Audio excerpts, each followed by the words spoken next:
All right, so listen to this shit. I went into fucking Guitar Center for like the first time in years. I never go in there, but my wife was around the corner, you know, taking my lovely daughter to some doctor's appointment. You know, whenever she goes over there, my daughter cries and stuff. I don't like it. I know she comes out better. I know the doctor's amazing. I don't like going over there, you know. I just don't. You know, your daughter gets shots and shit or whatever. By the way, we did the total immune thing, and my daughter's fine, by the way. We did all of that shit, thank God, because everyone fucking was scaring the shit out of you. Like, don't fucking get them vaccinated for the mumps. That's going to cause this. It's going to cause that.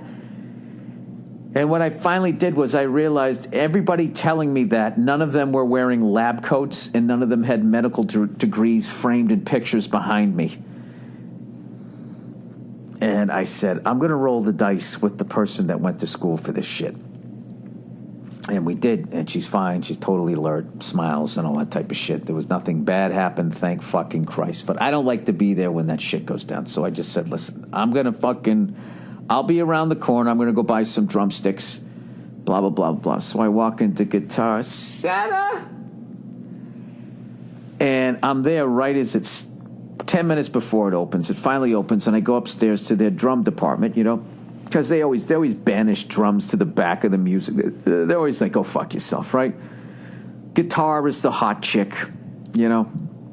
Or it sort of used to be. Now I'm finding the electronics, all this, that whole generation of like DJ music and all that shit is like, that's coming up more to the front of the store, or becoming a larger surface area of the store, which is another thing making me feel old. Other than all these people that, you know, I remember, like, they were young. That's what I'm just trying to say. They were like young when I was young. They were like in their 20s and shit, and now they've lived a full life and are dead. And I'm like, how the fuck does that happen? It's like, well, Bill, you're 49. In 20 years, you can be 69. You can be pushing 70. That's how fast it fucking goes. So, I don't know what the fuck my point was. Jesus Christ, am I going to die in this week? What was I saying? Oh, yeah, so I go over to the fucking Guitar Center, and I walk in. So I go upstairs to buy some drumsticks, and I'm there so fucking early, there's like nobody there. So I walk up, and I grab my drumsticks that I always get, you know, get a 5B, right? And I fucking, I'm going to try out the electronic drum kits, you know what I mean? They got that sick-ass Roland one that has like literally like a regular acoustic-looking bass drum. I was fucking around on that thing. That thing's amazing.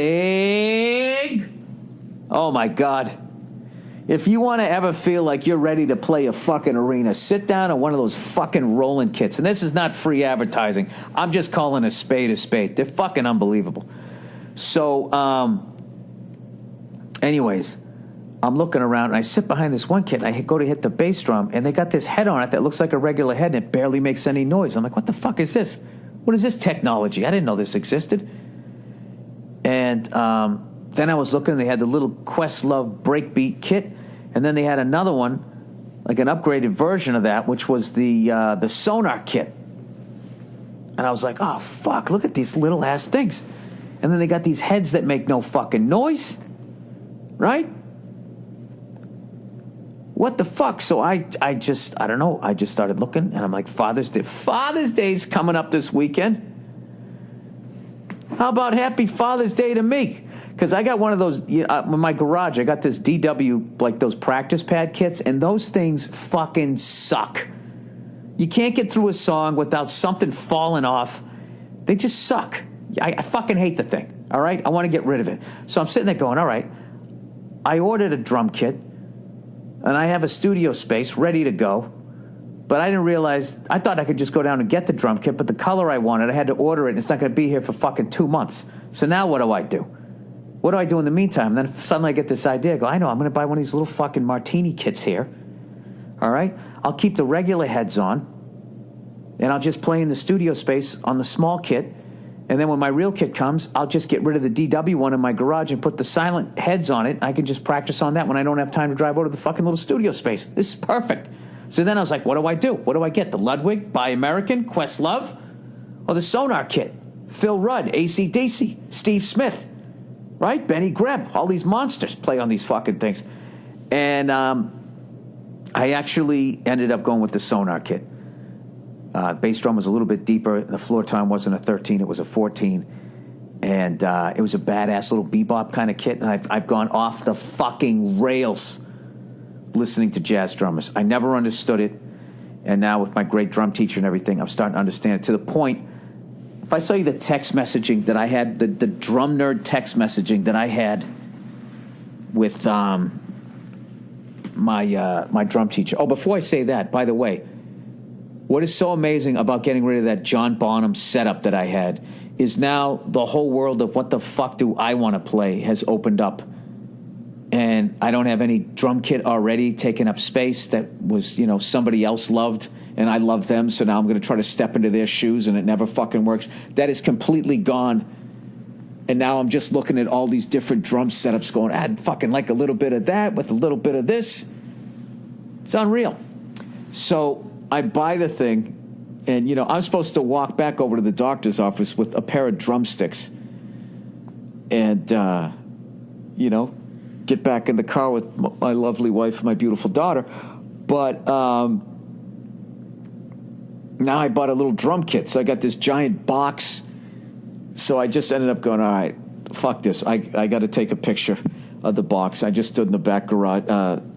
They got a parking lot behind the place, and I was just like, yeah, I kind of bought something. And I just took a picture of the box with the Sonar kit, and I just wrote, Happy Father's Day to me. And Nia's cool as shit. She just wrote, oh, Jesus. She's so fucking cool. She doesn't give a shit, right? So she pulled up, and then I opened up. I'm like, great, we got the fucking little hatchback fucking thing here, and I opened it up, and the goddamn stroller's in there, so I had to move shit around and do all this fucking stuff. And I got to tell you, I cannot fucking wait. I'm moving into my little studio thing tomorrow, and I cannot fucking wait. And as I mentioned, I've gone off the rails listening to these jazz drummers, and I am now convinced that Tony Williams is the greatest drummer of all time, and it's not even fucking close. I don't want to start a debate. I know I just did. The fucking guy's unbelievable. And I never understood what he was doing, other than that he was playing 90 million miles an hour on his ride cymbal. So I was listening to this album, Miles Davis, Miles Smiles. And there's a song on there called Footprints. And it's one of those things that when I was younger, meaning like 46 or 47, before I started taking lessons, it would have just sounded like five guys playing five different songs. And then that Tony Williams was doing this Keith Moon shit underneath it where he was just soloing or whatever. And when I first was listening to it, the only thing I could that was consistent was the bass line. It was this bass line going, ga, ga, ga, ga, ga, da, da, da. And I was just counting that, and I'm going, okay, it's in 6.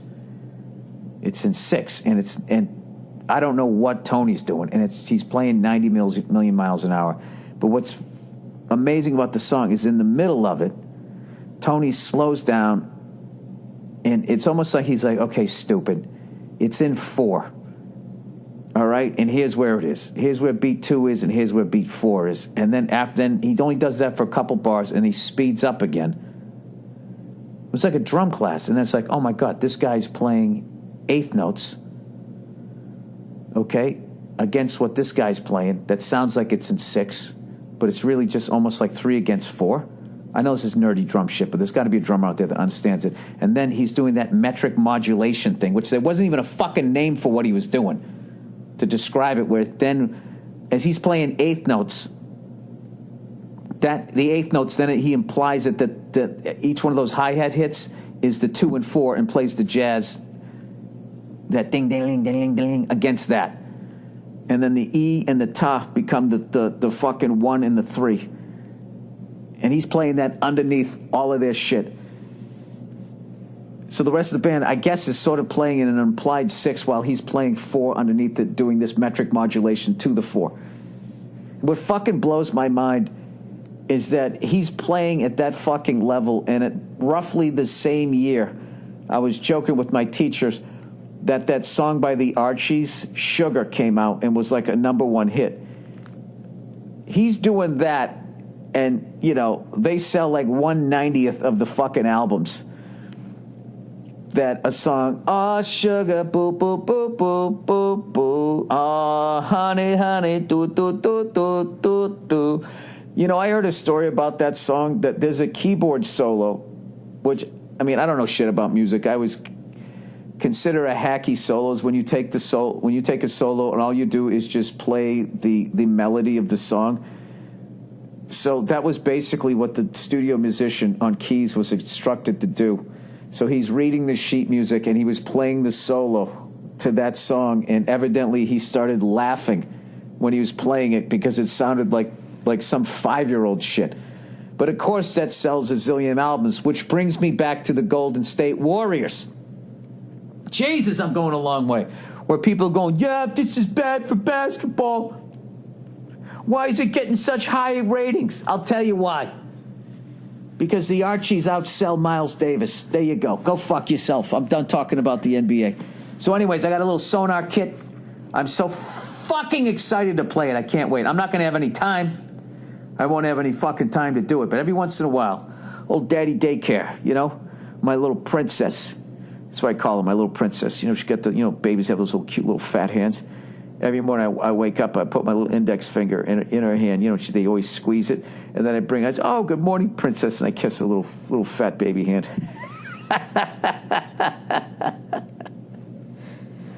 You know, and you wouldn't think that within 20 minutes of that I could get in my car and have road rage. But I do. You would think at some point I could be like, you know what? You know, it doesn't get any better than that. But, you know, I end up having these fucking problems. Can it ever just... Sorry, I just did that with the recorder here. I'm on the road here. Had to set it down here so I can type in my fucking password here. But yes, I am on a Tony Williams... Like, I've disappeared down the rat hole. Just, it's over. I am completely, after all of these years, always loving him, but not getting... You know, I saw him live, and I had no idea what the fuck he was doing. I just knew he was one of the greats. And I went to go see him, and he had the yellow Gretsch kit. I mean, this was... He died in 97. I probably saw him in, like, 92, 93, 91, somewhere in Boston. And, I mean, I was in a room. There couldn't have been more than like 100 people there, 80, 100 people, little jazz place. And I told you this before. And during the break, I walked up and I just was looking at his whole setup.